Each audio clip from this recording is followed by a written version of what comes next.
يوم لا تملك نفس لنفس شيئا والأمر يومئذ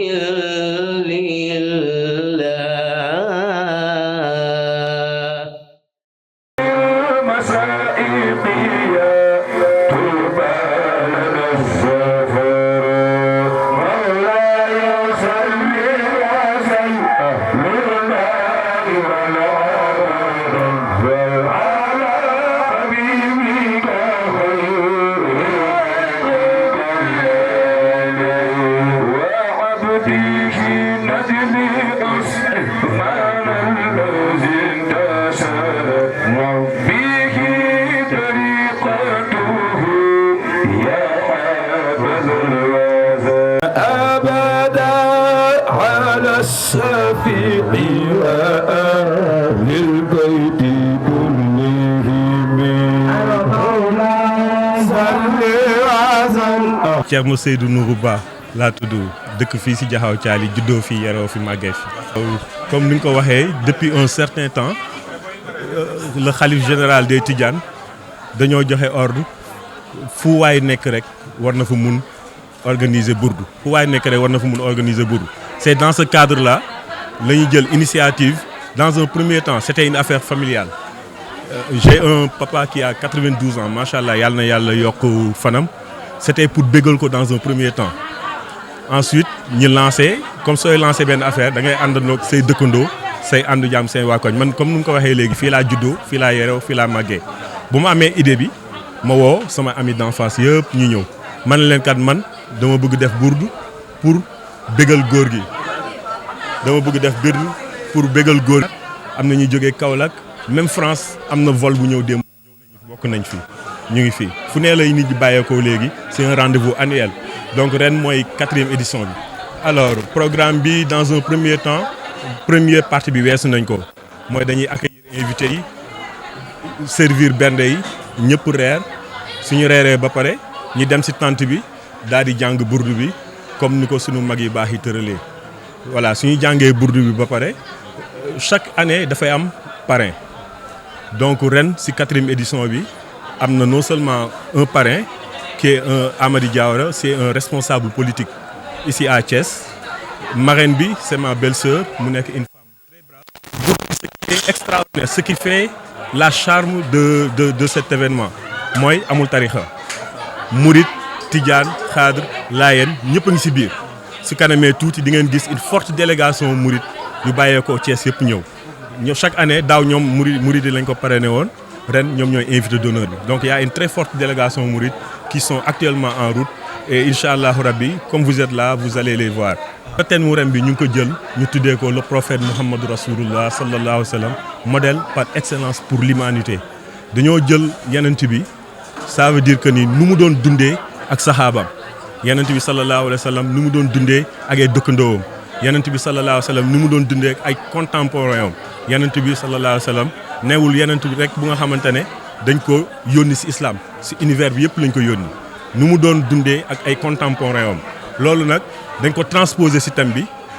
actuellement au Sénégal nit ñi ñu ngi fiy dund y a des divergences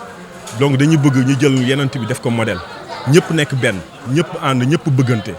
voilà ñëpp nekk benn tarixa yëpp nekk benn comme thème bi tey voilà tarixa yëpp nekk benn ñi xol yëpp ñi tàppe xol yi comme ni nga ko doon waxee sunu maam El Hadj Abdoul Aziz Dabakh yàlla na ko yàlla loolu doolu leer ñi vivre ensemble ñëpp communauté et en bonne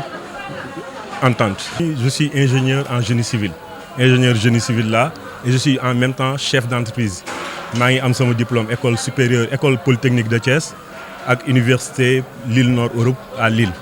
Donc liggéey naa en France pendant quelques années après ma juge nécessaire que ni damaa war a ñibbisi tabax sama réew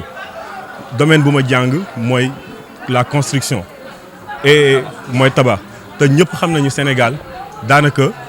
lépp dañ ko war a tabaxaat lépp lañ fi tabaxaat président Wade jaar na fi béy na waaram ci tool bi mu dem son excellence président Macky Sall ñëw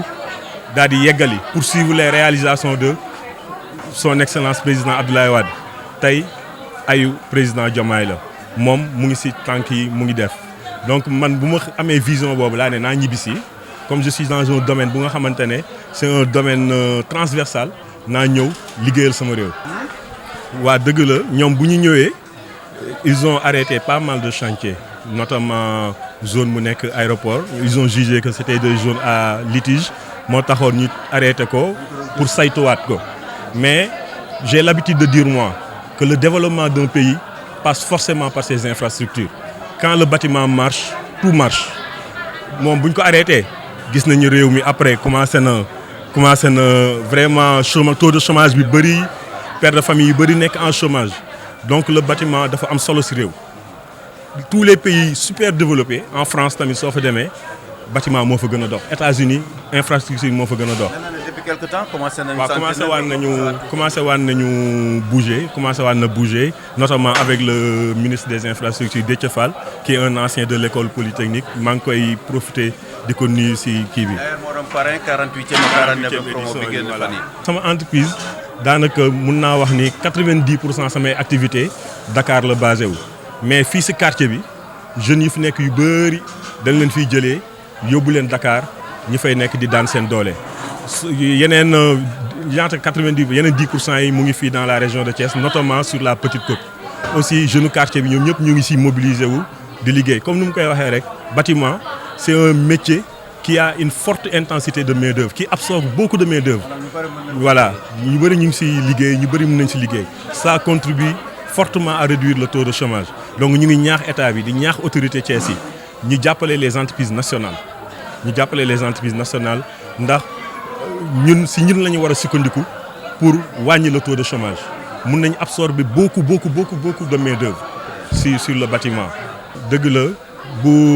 maire Birame Souleye avant muy nekk ministre maa ngi moom benn jour mos nañ ci waxtaan moom sax moo ma woowoon di ma ne on a besoin de tes compétences mais depuis loolu yàlla dogalul ma am ay marché mais en tant que Thiessois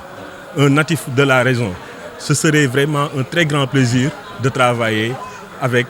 la collectivité ici à Thiès avec la mairie avec la commune voilà. ay baratal ni ñuy defee fierté du BTP mën nañu xaar Seydou Nourou Ba un jour quand même mu jouer les grands rôles pour être un grand capitaine industriel. Bien sûr, c'est mon rêve le plus secret et Inch'Allah Rabbi ça va se réaliser. Bon xanaa voilà di dalal waa Thiès yëpp di leen ne bismillah ci guddi Yonent bi sallallahu alayhi wa sallam voilà ñu ngi remercier ñëpp di jaajëfal ñëpp.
والأمر يوم